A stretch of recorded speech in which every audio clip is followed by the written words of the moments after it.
So there's a good chance that you're on YouTube right now trying to find the most effective ways to grow your business, right? You might see thumbnails of other coaches and creators who have just 4x their business or something like that, and you click in on it to find these strategies and these tactics of things that they're doing to grow their business. You might be Googling or YouTube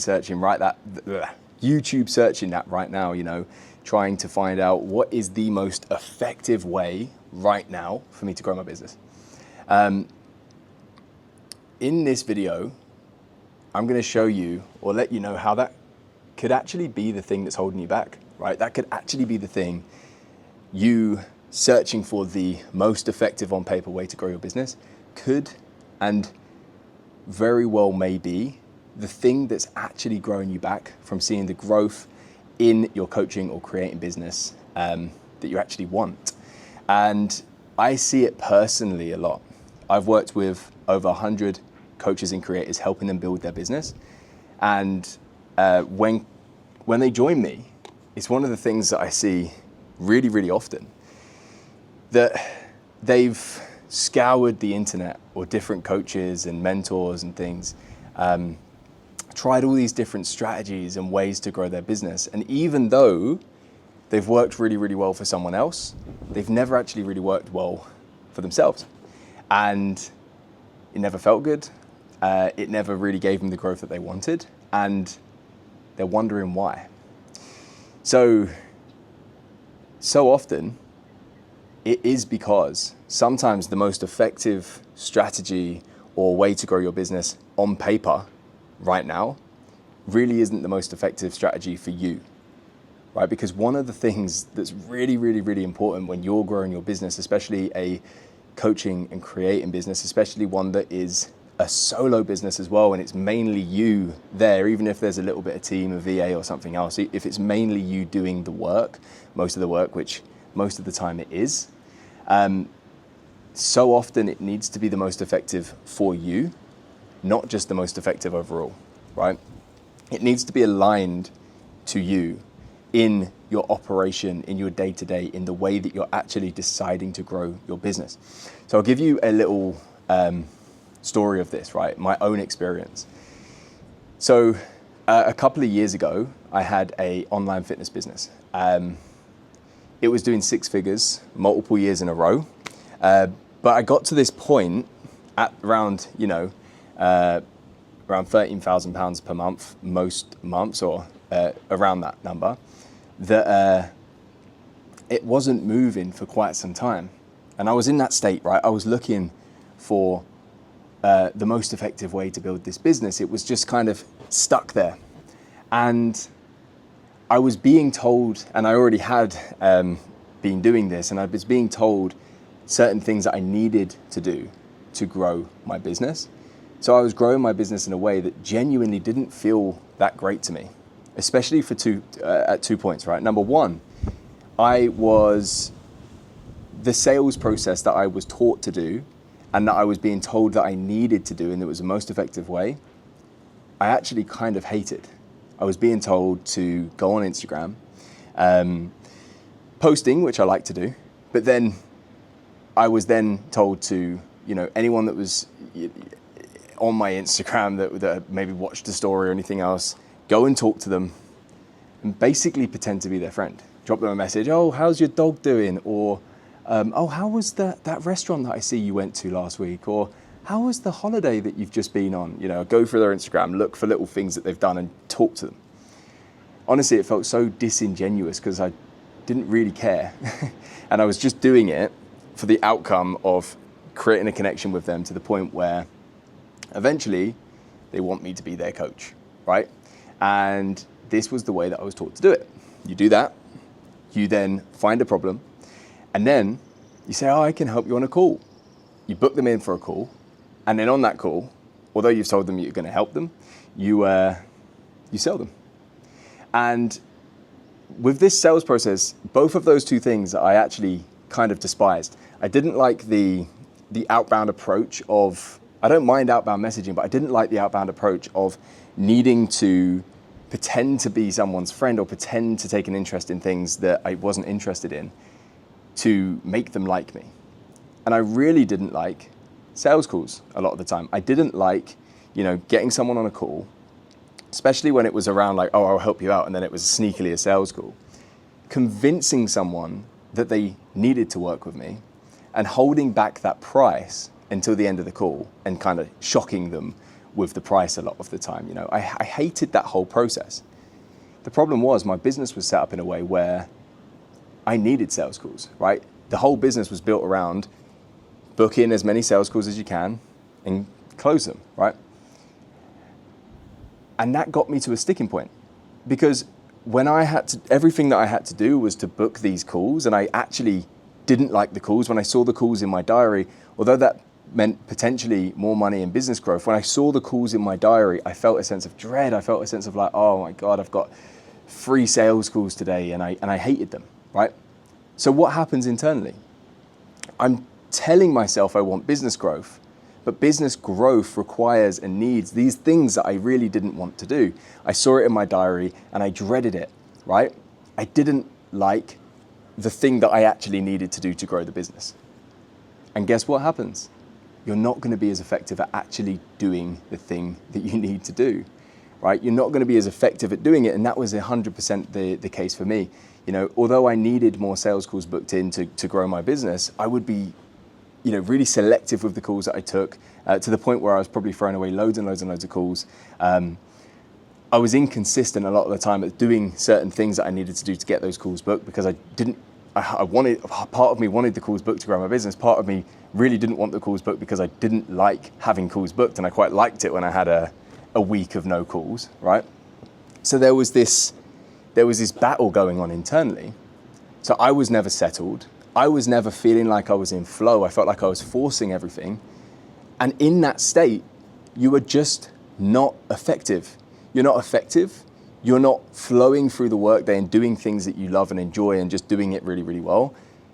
And you're not very magnetic either. When you're doing things that you just despise and your whole week is built of that stuff, you're not magnetic. You're not energetically attractive. People don't want to be around that, So number one was the sales process. I was told I had to do it this way. And by the way, potentially for a lot of people, sales calls might actually on paper be more effective. But for me, it wasn't, because it wasn't aligned with how I actually wanted to build my business, how I actually wanted to spend my time. And it got me to that sticking point, and I wasn't able to move past it.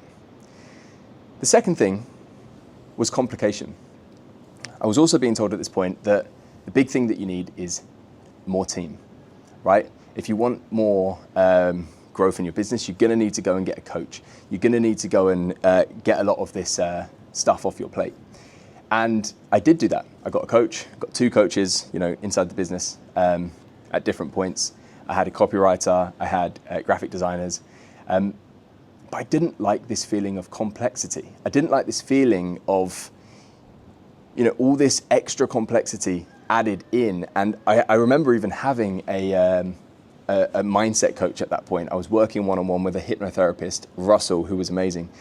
And I genuinely remember this, telling him, I feel like there's a sticking point here, because I want to grow my business, but I can see the path that I'm on is a road to more complexity and complication in my business. And I feel like there's something holding me back here, because I'm not so sure that this is actually the experience I want to build for myself. I'm not so sure that this is the thing that I want to do. So again, there's another internal battle going on between the desire for growing the business, having more impact, making more money, but then also the despise of the things that I saw in the pathway to actually having that, the things that I had to do now to have it too. So what happened? I was stuck at that level. I was stuck at that level for a very, very, very long time. And I was in the sticking point. Nothing was actually changing as much as I wanted to. There was this internal battle, and all of the extra strategies around this way of doing things weren't helping as much as they might have helped someone else, because there was this internal battle constantly holding me back, because I didn't want that business, right? And genuinely, I see so many people now joining me so I can see inside their business, I can see what's holding them back. And so often it really is that. They want the growth, they want the impact, they want the money. But the way that they're doing it and the way that they are, the vision that they see for themselves in the future, the business that they're about to have, is simply not a business that they actually want. There's a huge internal battle holding them back. They don't feel good about where they might end up. They don't feel good about what they're doing at this point, and they definitely do not feel settled, and they do not feel in a state of flow. With these clients, honestly, one of the best things that they can do that really, truly allows their business to start growing again and actually to start feeling good now and to start feeling exciting for the future is stopping thinking about what's the most effective on paper and starting to think about, how do I actually want to build this business? What kind of business do I want to have? Not only the money, but what do I want my experience in this business to feel like? And what do I want the experience of growing this business to feel like now? On top of that, and they usually go hand in hand, what is my actual strengths? Like, what are the things in my business that I love to spend time doing anyway, that if I could use this as the main lever to grow my business, I would be in a much better position? And again, bringing it back to myself, I'll give you the experience that I have now and how I've been able to grow my business to doing 27K months now, and growing, feeling like flow, feeling much better because I've done this, right? I've built my business around the things that were my strengths, the things that I love doing anyway, and really reducing the things that gave me that feeling of tension and gave me that feeling of force instead of flow. So now the model that I run allows me to get over those things that I just spoken about. Number one, I sell in the DMs. I don't do calls anymore.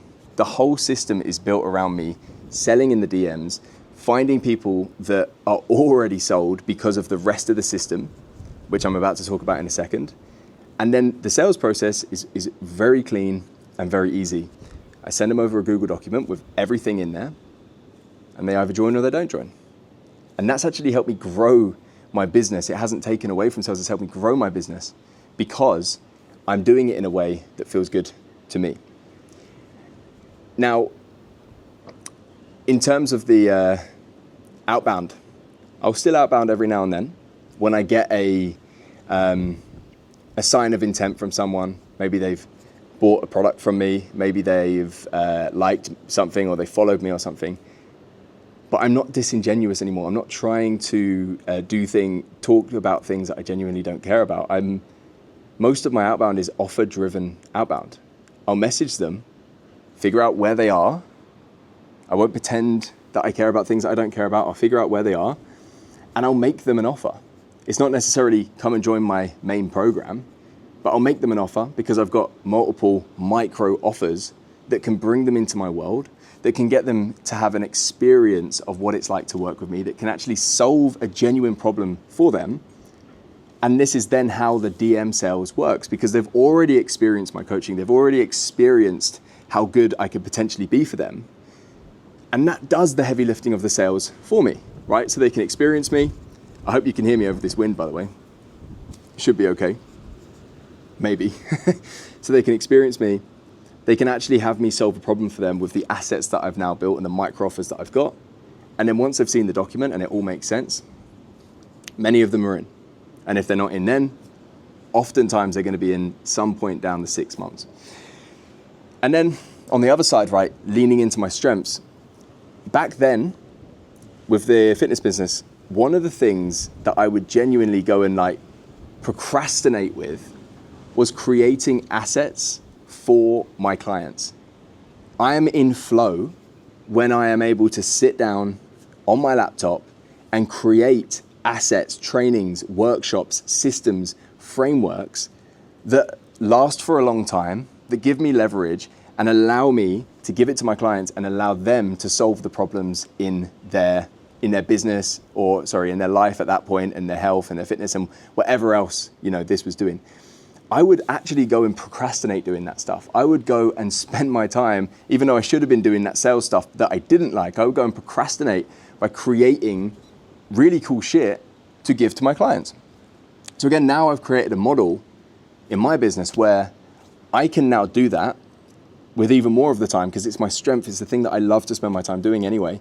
And I utilize that to actually do the sales process for me.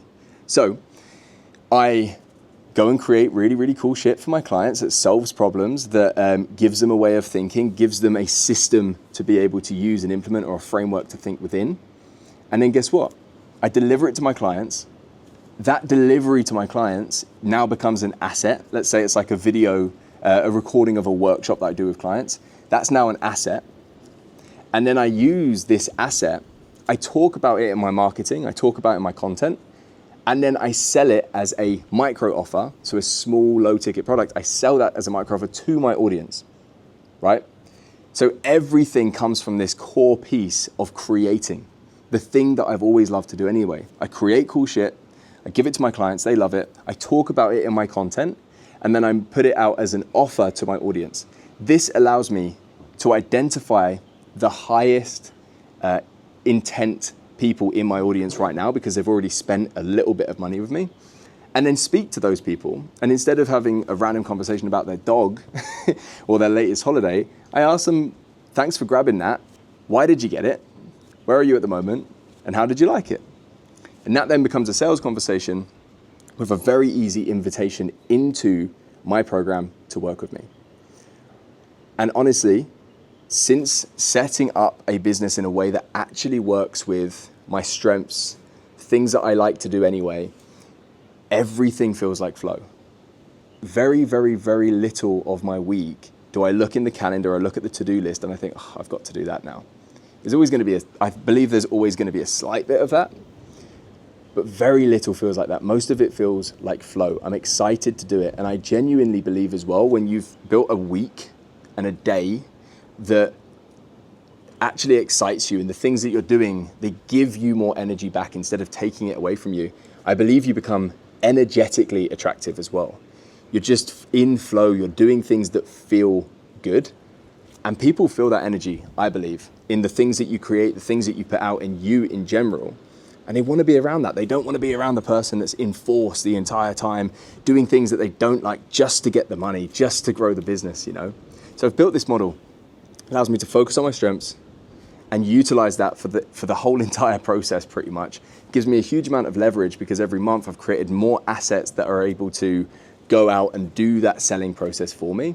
It informs my marketing, it informs my content, because my content's basically just talking about the things that I'm doing, the things that my clients are doing, and the things that I'm creating for clients to then sell that as a micro offer, and everything works in flow.